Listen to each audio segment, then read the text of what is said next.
This is Talk Business and Politics with Roby Brock.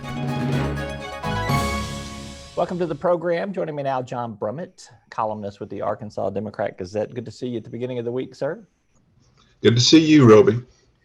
Let's begin with Bobby Hopper, a name that perhaps today's politicians and politicos might not know as familiarly as you and I would. He was a stalwart of the Clinton administration, bled over some into the Tucker administration, a 16-year highway commissioner. He passed away over the weekend.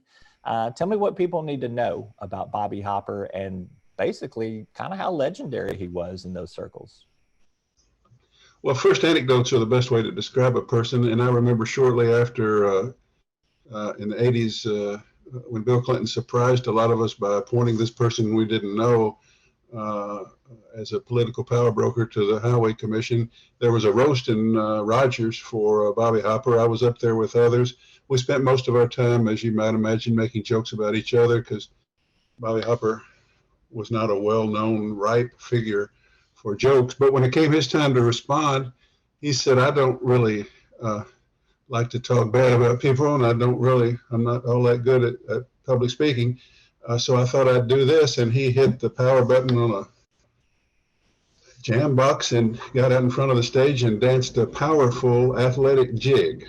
That was what he did. He was a man without pretense. He was unsophisticated seeming. He was country and proud to be, and he was what he was. And what he was, it turned out, was a man who was sneaky smart and hardworking. And when he said, I'm going to get this interstate finished through here, although it was a very challenging series of projects involving big money, he meant it and he got it done. And now his name, I think, will live longer than any of our names, because I think one of the most quintessential Arkansas things to do is be in an SUV driving north on 540 toward Fayetteville, with Razorback pennants hanging from your antenna, going through the Bobby Hopper Tunnel to get to the football game. And you see the Bobby Hopper Tunnel, and will ad infinitum as when you go through that tunnel, you're in the stretch run. When you come out of that, you're in the stretch run to hog football, or hog basketball, as it were. And so he's rewarded for in perpetuity for a job well done. I remember, I'm old enough to remember going to Fayetteville by taking 71 and US 71 north of Alma, and the first thing you encounter is a big sign telling you how many people have recently been killed on this stretch of highway, and saying, don't you be next. And you know the curves on that thing, straight up hills and then straight back down. And I'm talking to an economist at a bar in Fayetteville in the early mid 80s, and he said, "Can you just think about how economically successful this area is, with probably the worst road access in the country, certainly from the south." And he said, and not only that, but it's trucking. J.B. Hunt and, of course, Tyson depended on the trucking. Imagine what we'll do if we get that freeway finished. Well, now we don't have to imagine, do we? It's one of the hottest, most thriving, still promising places in the country, and that highway had a lot to do with it. So Bobby Hopper, sort of sneaky smart, may not have looked the part of highway commissioner, but served longer than anybody. Only man to do 2 stints as chairman. Left on there so that he could complete the work he was committed to doing. And he was the kind of guy, when he said he'd get the job done, he did. And an incurably pleasant fellow.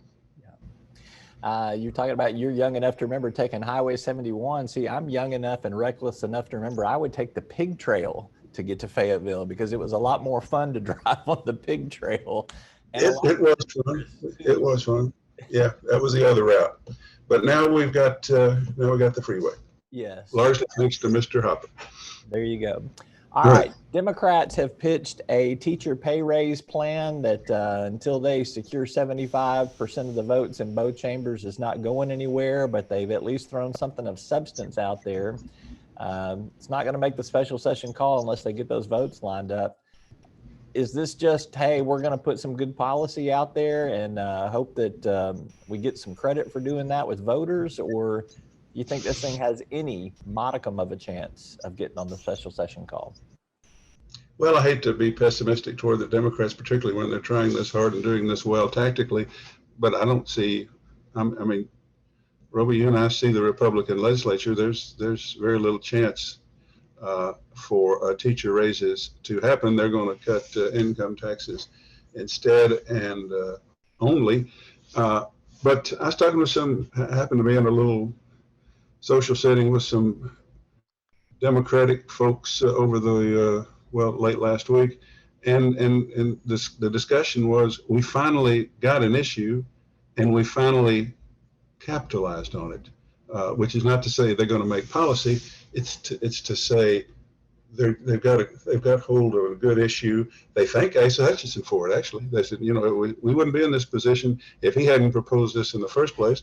And then their legislative proposal is better than Asa's. It's a little less minimum salary, costing less, and then it identifies some funds to be set aside to help ease the ongoing demands on the budget after you use the one-time money to start the raises. It's a solid proposal and a solid policy proposal coming after a solid political movement. Just way to go, Democrats. You're not going to get any policy. You're probably not going to win any elections for a while. But you got to keep trying, and it's better to try with some savvy than to just flail about. And they're not flailing about on this one. They've got a real issue, and they're handling it well. Yeah. We have also seen some numbers move around in terms of some concerns from some Republican legislators about what the federal government might claw back, as they call, or recoup from the states if they pass these tax cuts. You had a column on this. I'll let you dive into that a little bit more. But the number has moved from, for months, legislators were told it's going to be under $100 million potentially. Then all of a sudden they get word it's $800 million plus. And now it seems to be back to zero thanks to a memo from the Department of Finance administration. What is a person to believe, John Brummett? First thing, there's not a great deal of goodwill between the executive administration, the Hutchinson administration, and the legislature. And varying reports like this out of his finance administration department do not help that. I don't know what to believe. It's a difficult issue mathematically. I mean, the federal government said, here's your relief money for COVID. You can't use it for tax cuts or we'll claw some back. Here it is after the pandemic is finished, when the economy is opened, we're into a new fiscal year. And now we're going to say, well, we just happen to have 1.6 billion. We're going to use some of it for tax cuts. Are you using money that piled up because of the federal assistance, or are you using your own money? And that's all tied up in court, and we'll just have to wait. But if the courts rule that you got to pay back in a situation like Arkansas, who knows how much it is? Least of all, apparently, the DFNA. But I know what the legislatures, House Speaker said after he got that smaller figure, he said, well, this is what, this makes us feel better. In other words, this is the one I choose to believe. Because what? They're going to cut taxes. I think they'd cut taxes if they were being warned that $1 billion would be clawed back. These rascals want to take that income tax rate below 5.0. They want to do it now, and I don't think they can be deterred. So we'll just have to we'll just have to get our tax cut. Then we wait for the litigation, and then we wait to see how much we have to pay back. But in the meantime, they will have accomplished the policy that is their single priority. They want a lower income tax rate. They seem to believe that's just magic for Arkansas. The lower we can get that top rate down in comparison with other states, and maybe Well, I'm not going to argue that point. I'm just going to say that regardless of the number, of which we cannot, about which we can't credibly guess, we're going to get the income tax done, but no teacher salaries, because teacher salaries are imprudent, and cutting income taxes at the risk of having to pay back the federal government an unknown sum is prudent, apparently, in this legislature, in this day and time in Arkansas. There's going to be some conflicting logic in the arguments that get made in this special session next week. Let's just put it at that. Well, sure, but it won't matter to the to what actually happens.